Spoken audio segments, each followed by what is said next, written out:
नाज़रीन, टंडोबागो शहर में रोलू ऐं मथे फटल बीमार कुतनि जे आज़ार सबबि शहरनि में ताव पखिड़ियलु आहे।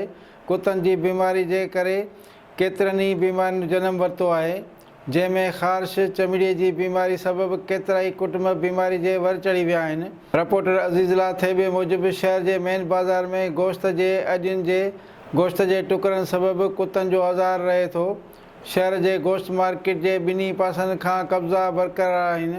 शहर जो गंद किचिरो उछलायो वञे थो, जंहिं करे शहर जे मेन बाज़ार में बदबू हुजण करे केतिरियुनि ई बीमारियुनि जो जनमु वरितो आहे। पर कॾहिं बि शहर जी विज़िट करण लाइ मुख़्तियारकार या ऐसी का बि कार्रवाई करे न सघिया आहिनि।